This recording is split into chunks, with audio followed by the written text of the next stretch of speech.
Sole proprietorship हो गया, ठीक है, और ज्वाइंट हिंदू फैमिली बिजनेस हो गया, ठीक है। नेक्स्ट है हमारा पार्टनरशिप।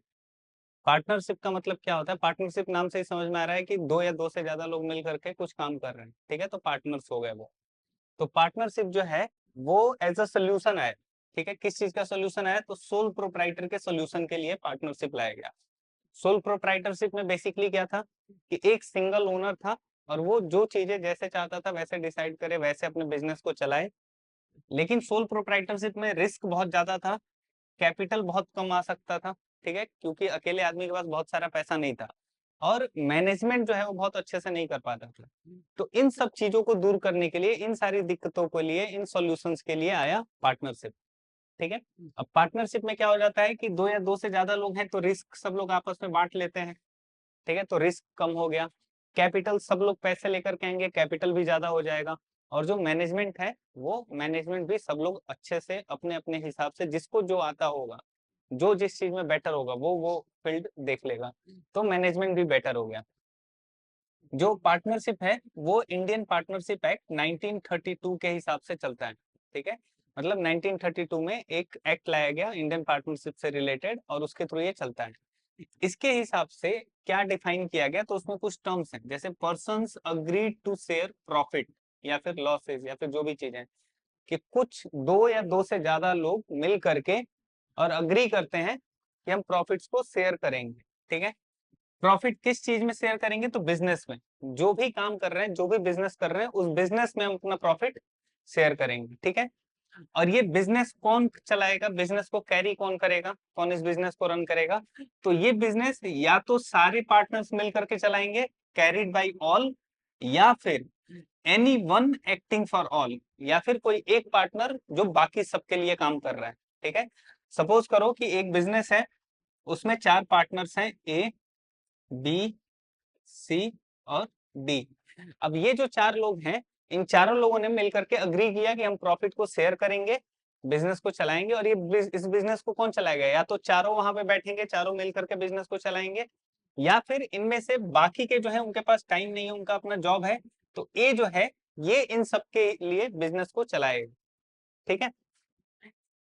दूसरा कि ये जो चारों लोग आए हैं और मिल करके इन्होंने जो भी काम स्टार्ट किया है उसका मेन मोटिव प्रॉफिट होना चाहिए, तभी ये पार्टनरशिप कहलाएगा। अगर इन चारों लोगों ने सोचा कि चलो मिल करके कुछ चैरिटेबल वर्क करते हैं, कुछ चैरिटी का काम करते हैं, तो वो पार्टनरशिप नहीं कहलाएगा। तो पार्टनरशिप होने के लिए आईपीए 1932 में पार्टनरशिप होने के लिए प्रॉफिट जो है वो मेन मोटिव होना चाहिए, चैरिटी वगैरह नहीं होना चाहिए। इसके फीचर्स क्या क्या है? तो सबसे पहला तो इसका जो फॉर्मेशन है वो इंडियन पार्टनरशिप एक्ट 1932 के अकॉर्डिंग होता है। लाइबिलिटी इसमें अनलिमिटेड होती है बट ज्वाइंट होती है। अनलिमिटेड का मतलब कि अगर बैंक का लोन वगैरह कुछ नहीं चुका पाए तो पर्सनल एसेट्स, घर गाड़ी सब कुछ चला जाएगा। लेकिन जो भी यहाँ पे पार्टनरशिप में लाइबिलिटी बनेगी वो अकेले एक आदमी की नहीं बनेगी, सबकी मिला करके बनेगी। 1 लाख रुपए देने हैं अगर, तो ये 1 लाख रुपए सबसे 25-25 हजार या फिर जितना हो सकता है लिया जाएगा, कोई एक के ऊपर बर्डन नहीं आएगा। रिस्क बियरिंग जो है वो अग्रीड रेशियो में हो जाता है, ठीक है। अभी देखेंगे अग्रीड रेशियो वगैरह पार्टनरशिप डेट जब देखेंगे तो अग्रीड रेशियो होता है मतलब कि जब इन चार लोगों ने बिजनेस स्टार्ट किया होगा तभी इन लोगों ने आपस में डिसाइड कर लिया होगा कि कौन कितना परसेंट, अगर लॉस वगैरह हुआ तो कौन कितना परसेंट पैसा देगा, ठीक है। फिर जो डिसीजन मेकिंग और कंट्रोल होता है वो शेयर होता है और म्यूचुअल होता है। मतलब कि जो भी डिसीजंस वगैरह होंगे, जो भी कंट्रोल होगा, अब इसका कंट्रोल सबके पास है, ठीक है, तो शेयर्ड है। और जो भी डिसीजंस वगैरह ये लेंगे ये सारे मिल करके लेंगे, कोई एक आदमी अपने मन से कुछ नहीं कर सकता, ठीक है। इसकी जो कंटिन्यूटी होती है वो लैक होती है, मतलब ये कंटिन्यू नहीं कर सकता इन केस अगर चारों में से कोई एक भी आदमी का, एक भी पार्टनर का अगर डेथ हो गया, अगर वो रिटायर हो गया, उसने वो पार्टनरशिप छोड़ दिया, बिजनेस छोड़ दिया, या फिर अगर इंसॉल्वेंट हो गया, मतलब कि अगर वो बैंक में को अपने पैसे वगैरह नहीं चुका पाया, ठीक है, या फिर इसको बैंकरप्ट बोलते हैं, या फिर वो इंसेन हो गया, पागल हो गया, ठीक है। तो अगर 4 या 10 या 20 जितने भी पार्टनर्स हैं उनमें से कोई एक पार्टनर के साथ भी ऐसा कोई हो जाता है कुछ भी, तो ये पार्टनरशिप खत्म हो जाता है वहीं पे, ठीक है। अगर 4 पार्टनर्स हैं, एक के साथ ऐसा कुछ हुआ तो बाकी का ये पार्टनर्स नहीं रहेंगे, बाकी का ये पार्टनरशिप जो है वहीं खत्म हो जाएगा। लेकिन अगर बाकी के 3 चाहते हैं कि नहीं, हमें तो ये पार्टनरशिप, हमें ये बिजनेस चलाना है, ठीक है, हम जो बिजनेस कर रहे हैं ये अच्छा है, हमें हमें इसे कंटिन्यू करना है, तो फिर उसके लिए इनको अब फिर से नया एग्रीमेंट बनाना पड़ेगा। ठीक है, जो पुराना वाला पार्टनरशिप एग्रीमेंट था वो खत्म हो जाएगा। इसके बाद से इसमें number of partners maximum minimum कितने हो सकते हैं, तो पार्टनर कहलाने के लिए मिनिमम 2 लोगों का होना जरूरी है, एक आदमी अकेले कभी पार्टनर नहीं बन सकता। तो मिनिमम 2 लोग और मैक्सिमम 100 लोग हो सकते हैं, ये कंपनीज एक्ट 2013 में डिफाइन किया हुआ है। ठीक है, कि मिनिमम 2 और मैक्सिमम 100 लोग होंगे एक पार्टनरशिप में। फिर इसमें ये बोला है कि कंपनीज एक्ट में ये बोला है कि मैक्सिमम 100 हो सकते हैं, बाकी जो अलग अलग टाइम पे रूल्स बनाते रहेंगे और उसके हिसाब से 50, 20, 70 जितना हो सकता है उतना तुम रखते जाओ, लेकिन 100 के अंदर ही मैक्सिमम पार्टनर्स रखने हैं। तो उसी के लिए कंपनीज मिसलेनियस रूल्स बने 2014 में, और इसको मैक्सिमम अभी 50 किया गया है। बाद में आगे जरूरत पड़ी तो 60, 70, 80, 90 ऐसे किया जा सकता है, मैक्सिमम 100 तक जाएगा। तो अभी के टाइम में मैक्सिमम 50 है। इसका सबसे जो इंपॉर्टेंट डिस्टिंक्टिव फीचर है वो है म्यूचुअल एजेंसी। म्यूचुअल एजेंसी का मतलब क्या, कि हर एक पार्टनर एजेंट भी होता है और प्रिंसिपल भी होता है। मतलब क्या हुआ, कि अगर इन चारों में से किसी कोई एक भी जाकर के कहीं पे बिजनेस कर रहा है ना, डील कर रहा है, ठीक है, कि मान लो कहीं से कोई किसी दूसरे कंपनी से डील करना हो, तो कोई एक भी जा रहा है ना वहां पे डील करने, तो वो इन तीनों को रिप्रेजेंट कर रहा है। तो एक पार्टनर जो है वो बाकी सारे पार्टनर्स को रिप्रेजेंट करता है, इसको बोलते हैं एजेंट। तो he is working as an agent. दूसरा, अब प्रिंसिपल। अब इसने कोई भी डिसीजन लिया या फिर इसने कोई भी डिसीजन लिया तो वो बाकी सब पे बाइंडिंग होगा।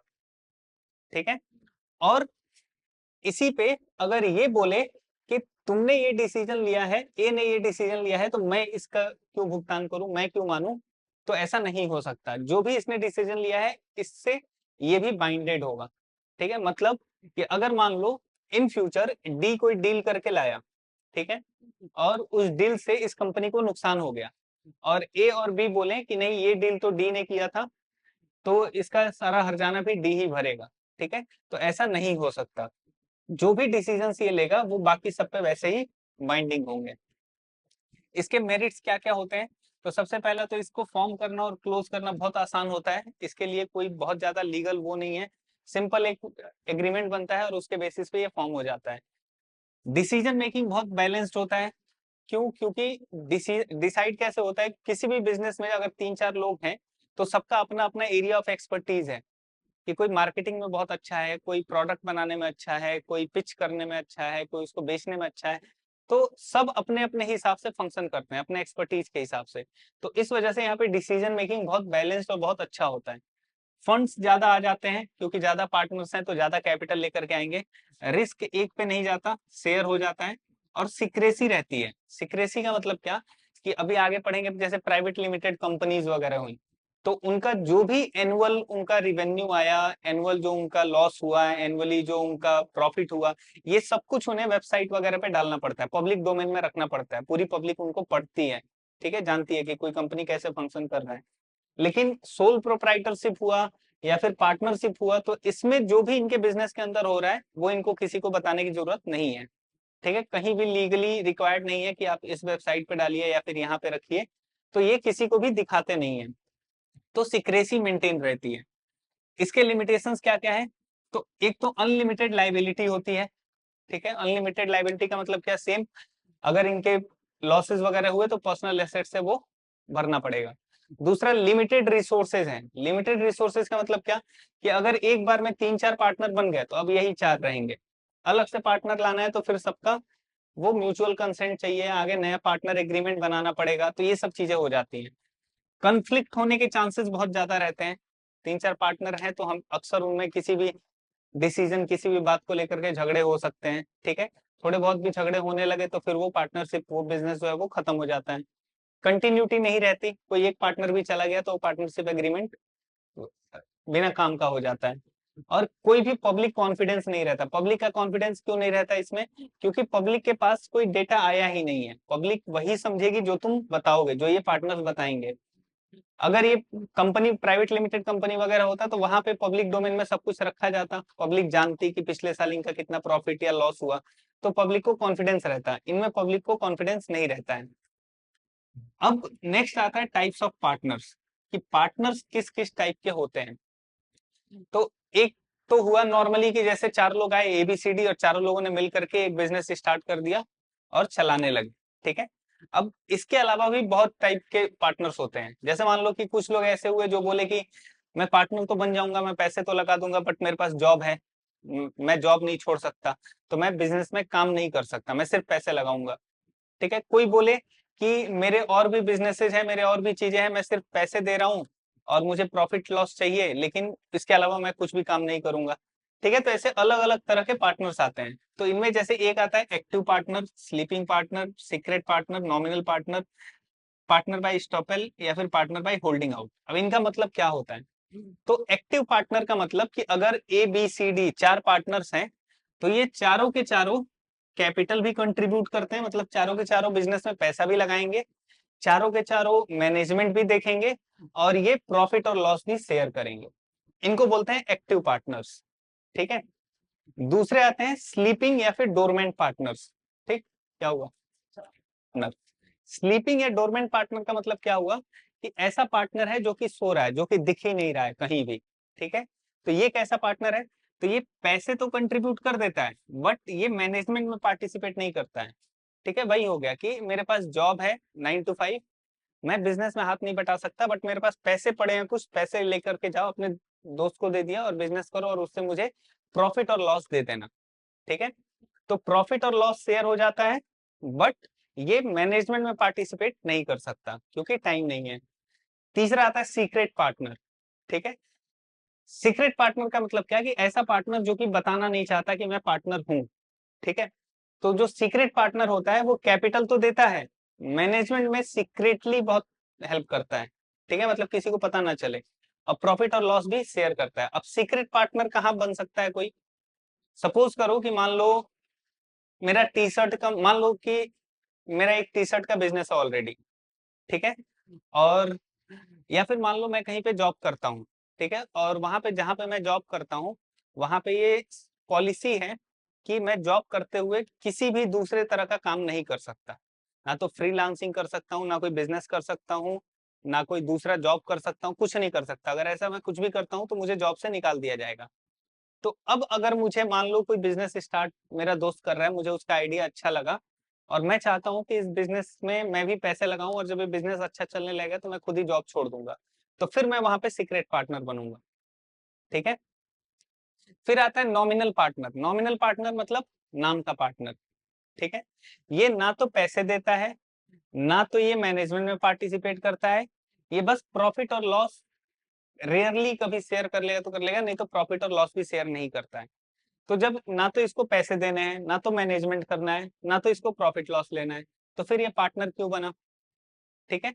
तो यहाँ पे पार्टनरशिप कई बार क्या होता है ना कि पार्टनरशिप बनाया जाता है किसी भी चीज की, बिजनेस की क्रेडिबिलिटी दिखाने के लिए, ठीक है। क्रेडिबिलिटी का मतलब क्या हुआ?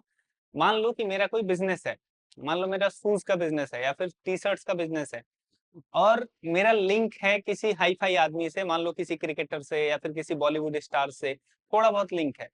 अब मैं अपना बिजनेस स्टार्ट कर रहा हूँ, मैं अपने बिजनेस में चाहता हूँ कि मेरा जो बिजनेस है अगर ये किसी बड़े नाम के साथ जुड़ जाएगा तो ये ज्यादा बिकेगा, ज्यादा चलेगा। तो वहां पे मैं क्या करूंगा कि किस जिससे भी लिंक हो, जिससे भी थोड़ी बहुत जान पहचान हो, उससे सिर्फ मैं उसका नाम यूज करने के लिए बोलूंगा। ना तो वो कैपिटल देगा, ना तो वो मैनेजमेंट देखेगा, ना तो वो प्रॉफिट लॉस, या फिर अगर उसने एग्री किया तो थोड़ा बहुत प्रॉफिट शेयर कर दूंगा। तो ये होता है nominal partner. Partner by estoppel क्या हुआ? तो पार्टनर बाय स्टॉपेल और पार्टनर बाय होल्डिंग आउट, ये दोनों भी ना तो कैपिटल देते हैं, ना तो मैनेजमेंट देखते हैं, और ना तो प्रॉफिट एंड लॉस शेयर करते हैं, ठीक है, ये दोनों। तो अब इन दोनों में होता क्या, इन दोनों में डिफरेंस क्या है? तो पहले ये समझो होल्डिंग आउट। होल्डिंग आउट में क्या होता है?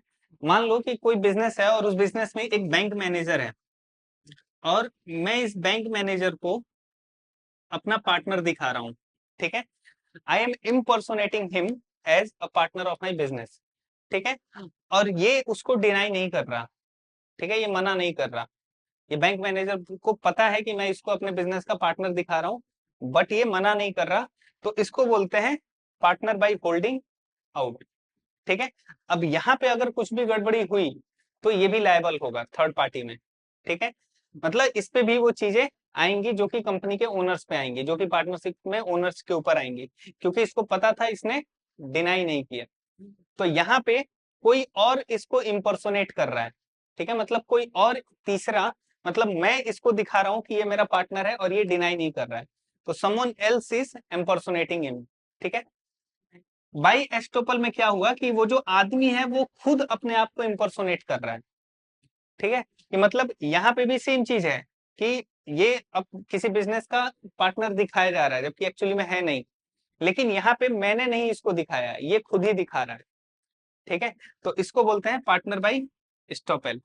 ठीक है, अब माइनर का आता है कि माइनर एक पार्टनर बन सकता है कि नहीं, कि बिलो एज ऑफ 18 है तो वो किसी पार्टनरशिप में पार्टनर बन सकता है कि नहीं।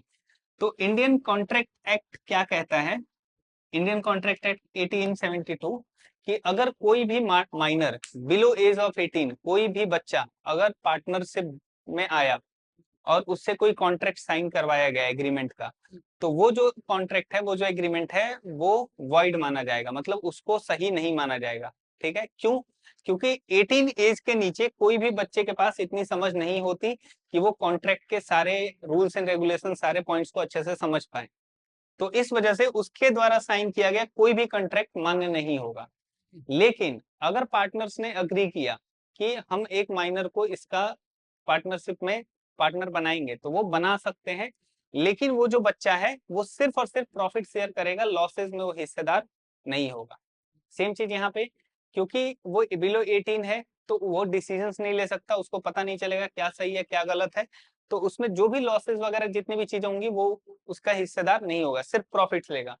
और एक बार जब वो 18 साल का हो जाएगा तो उसके बाद 6 महीने के अंदर अंदर उसको बताना होगा कि वो पार्टनरशिप पार्टनर बने रहना चाहता है या फिर पार्टनरशिप से बाहर निकलना चाहता है। अगर उसने वापस से एग्रीमेंट साइन कर दिया तो partner as a partner continue करेगा, अदरवाइज वो पार्टनर नहीं माना जाएगा। ठीक है, यहाँ तक क्लियर हुआ? कोई डाउट? नेक्स्ट है टाइप्स ऑफ पार्टनरशिप।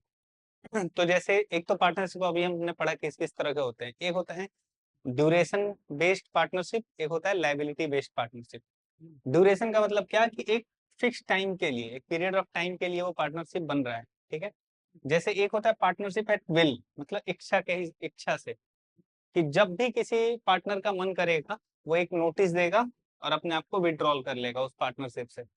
ठीक है, दूसरा होता है पर्टिकुलर पार्टनरशिप, मतलब एक ऐसा पार्टनरशिप जो कि सिर्फ एक पर्टिकुलर प्रोजेक्ट के लिए बना है। जैसे मान लो फ्लाईओवर्स बनने हैं, ठीक है, या फिर कहीं पे पानी की टंकी लगनी है, ऐसा कुछ भी होता है, तो गवर्नमेंट इनके लिए टेंडर निकालती है। अब गवर्नमेंट टेंडर निकालती है तो कैसे काम करता है कि 3 लोग गए, अब गवर्नमेंट ने ये बोला कि एक फ्लाईओवर बनाना है, उस फ्लाईओवर बनाने का कॉस्ट मान लो कि 10 लाख रुपए आ रहा हो, एक्चुअल कॉस्ट टोटल सामान का। अब एक ग्रुप ने बोला कि मैं 11 लाख में बना दूंगा, एक ग्रुप ने बोला कि मैं 15 लाख में बनाऊंगा, और एक ग्रुप ने बोला कि मैं 10.5 लाख में बना दूंगा। तो गवर्नमेंट इसको टेंडर दे देगी, जो सबसे कम में बताएगा गवर्नमेंट उसको टेंडर दे देगी।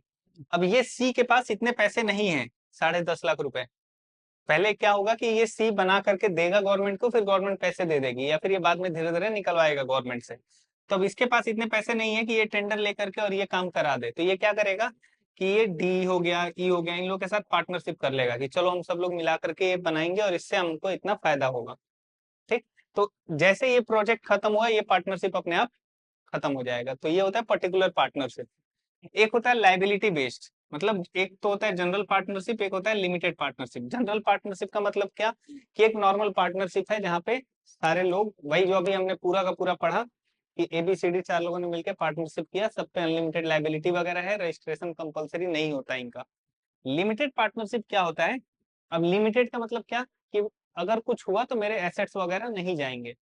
ठीक है, लेकिन इसमें भी कम से कम एक आदमी के पास अनलिमिटेड लाइबिलिटी होती है, एक आदमी पे कम से कम अनलिमिटेड लाइबिलिटी रहेगी, बाकी सबके पास लिमिटेड रहेगी। जिनके पास लाइबिलिटी लिमिटेड है वो इसके मैनेजमेंट में पार्टिसिपेट नहीं कर सकते। ठीक है, जिसकी अनलिमिटेड लायबिलिटी है सिर्फ वही इसके मैनेजमेंट में पार्टिसिपेट करेगा और इसका रजिस्ट्रेशन कंपलसरी हो जाता है। ये एक तरीके से क्या है, रजिस्ट्रेशन करना क्या है, प्रूफ ऑफ फॉर्म है कि ये फॉर्म एग्जिस्ट करता है, इसका प्रूफ है। अब हम रजिस्ट्रेशन कहाँ पे करते हैं, तो रजिस्ट्रार ऑफ फॉर्म्स होता है, उसके पास जाते हैं, रजिस्ट्रेशन कराते हैं। ये रजिस्ट्रेशन ऑप्शनल है, बट अगर ये रजिस्ट्रेशन नहीं हुआ तो क्या क्या चीजें कंसिक्वेंसेज आ सकती हैं। तो सबसे पहला मेन तो यही है कि जो right to go to court होता है ना, राइट टू गो कोर्ट, ठीक है, न्यायालय में जाने का जो अधिकार होता है वही खत्म हो जाता है। ठीक, कैसे कि अगर ये फॉर्म रजिस्टर्ड नहीं है तो इसके जो पार्टनर्स हैं वो कभी भी दूसरे पार्टनर या फिर अपने फॉर्म के ऊपर अगर इनके साथ कुछ गलत हुआ तो उस पर केस नहीं कर सकते। दूसरा, जो फॉर्म है वो किसी तीसरे पार्टी पे, थर्ड पार्टी पे केस नहीं कर सकता। थर्ड पार्टी ने इसको सामान खराब दे दिया और पैसे अब वापस नहीं दे रहा, तो अब ये केस नहीं कर सकता क्योंकि रजिस्टर्ड नहीं है। और जो फॉर्म है वो अपने पार्टनर्स के अगेंस्ट भी कोर्ट नहीं जा सकता। तो basically right to go to court इनका खत्म हो जाता है, ठीक है, अगर रजिस्टर्ड नहीं है तो। फिर आता है पार्टनरशिप डीड। अगर कोई भी दो या दो से ज्यादा लोग पार्टनर्स बनते हैं तो पार्टनर बनने की कुछ नियम और शर्तें होती हैं जो कि एक कागज में लिखी जाती हैं, फिर सारे लोग उस पर साइन करते हैं, ठीक है, इसी को बोला जाता है पार्टनरशिप डीड। पार्टनरशिप डीड में क्या क्या चीजें बताई जाएंगी, तो सबसे पहला name and nature of business, business का नाम क्या है, बिजनेस किस चीज का है, किस क्या क्या काम करेगा, लोकेशन कहाँ पे ये बिजनेस स्टैब्लिश्ड है, ड्यूरेशन, अगर एक पर्टिकुलर टाइम के लिए ही बिजनेस में पार्टनरशिप बने हैं तो कितने टाइम के लिए बने हैं, 1 साल, 2 साल, 5 साल, 10 साल, या फिर अनलिमिटेड टाइम के लिए, ठीक है, किस पार्टनर ने कितना कैपिटल दिया है, किसने कितने पैसे लगाए, प्रॉफिट और लॉस किस रेशियो में होगा। सपोज करो कि ए बी सी तीन पार्टनर्स ने मिलकर के बिजनेस स्टार्ट किया, ए ने लगाए 10 लाख, बी ने लगाए 5 लाख, सी ने लगाए 2.5 लाख। तो फिर और इन्होंने ये बोला कि जो सबसे कम पैसा देगा उसको कम प्रॉफिट मिलेगा, जो सबसे ज्यादा पैसा देगा उसको ज्यादा प्रॉफिट मिलेगा। तो फिर अपना प्रॉफिट लॉस भी उसी हिसाब से बांटेंगे, ठीक है, कि इसको मान लो अगर इसको 1/4 मिल जाएगा, ठीक है, इसको 1/2 मिल जाएगा, इसको पूरा 1 मिल जाएगा, तो ऐसे प्रॉफिट और लॉसेस बटेंगे। फिर ड्यूटीज एंड ऑब्लिगेशन, सबकी क्या क्या काम होंगे, सबके क्या क्या ऑब्लिगेशंस होंगे। सैलरीज और ड्रॉइंग्स, अगर किसी ने पैसे निकाले हैं तो उस पे कितना निकाल सकता है, कितना उस पे इंटरेस्ट देना होगा, ये सारा कुछ। सैलरीज वगैरह भी हो गई, जैसे मान लो कि ए बी सी में से ए जो है दिन भर खाली रहता है, बी और सी के पास जॉब है, इन्होंने बोला कि हम सिर्फ रात के 4 घंटे यहाँ पे बिजनेस में हेल्प कर सकते हैं, बाकी जो ए है वो दिन के 10 घंटे तो अलग से करता है और ये 4 घंटे इनके साथ अलग से करता है। तो फिर ये बोलेगा ये मैं जो 10 घंटे एक्स्ट्रा कर रहा हूँ इसके मुझे पैसे दो, सैलरी दो, तो सैलरी वगैरह की बात होगी। फिर अगर किसी नए पार्टनर को लाना है, कोई पार्टनर जा रहा है या फिर किसी पार्टनर को निकालना है उसकी किसी गलती की वजह से, तो इसके टर्म्स एंड कंडीशंस लिखे रहेंगे। फिर कैपिटल और ड्राइंग पे कितना इंटरेस्ट होना चाहिए ये दिया रहेगा।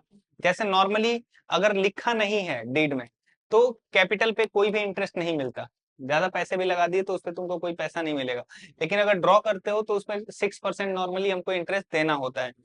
इससे ज्यादा देना है, कम देना है, तो ये सब लिखा जाना चाहिए।